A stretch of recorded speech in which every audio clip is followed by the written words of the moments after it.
आइए अब एक्सरसाइज 3.3 में क्वेश्चन नंबर 1 का सेकेंड पार्ट सॉल्व करते हैं। और ये क्वेश्चन कुछ इस तरह से है कि solve the following pair of linear equations by the substitution method. ये जो पेयर ऑफ लीनियर इक्वेशंस हमें गिवन है, हमें इसको सब्स्टिट्यूशन मेथड से सॉल्व करना है। आइए इस क्वेश्चन को सॉल्व करते हैं। सबसे पहले हम इन इक्वेशंस को इजी फॉर्म में लाते हैं और ये इक्वेशन हम मान लेते हैं कि इक्वेशन नंबर 1 है और इस इक्वेशन को हम पहले इजी फॉर्म में लिख लेते हैं, यानी तीनों टर्म्स को हम 6 से मल्टीप्लाई कर देते हैं। तो ये होगा 6 इंटू एस ओवर 3, यहाँ होगा 6 इंटू टी ओवर 2, यहाँ पर होगा 6 इंटू 6। तीनों टर्म को हम किसी सेम नंबर से मल्टीप्लाई कर सकते हैं। और अब हम इस 3 से 6 को डिवाइड करेंगे तो होगा 2, इस 2 से इस 6 को करेंगे तो होगा 3। फाइनली ये जो इक्वेशन है ये होगा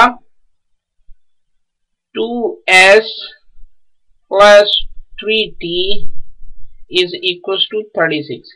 इस इक्वेशन को मान लेते हैं कि ये है इक्वेशन नंबर 2।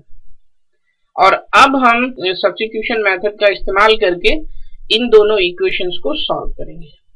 और सब्स्टिट्यूशन मेथड में हम एक इक्वेशन में दिए हुए इन दो वेरिएबल्स में से एक की वैल्यू को दूसरे इक्वेशन यानी इक्वेशन 2 में रखते हैं।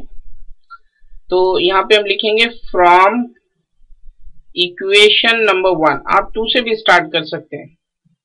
We get s minus t is equal to 3।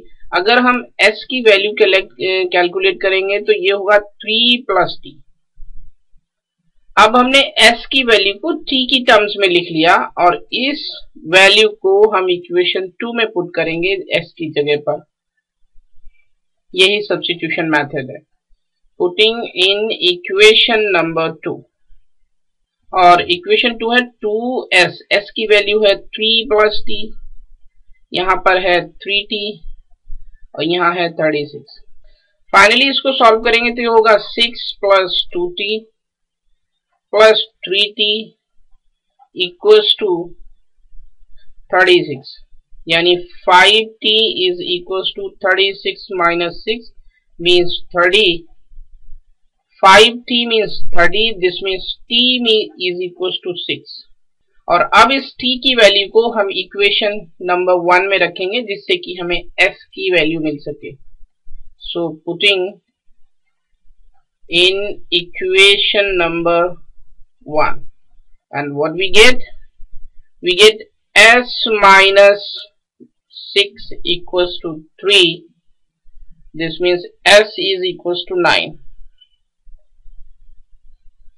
This is the solution of the question. Thank you.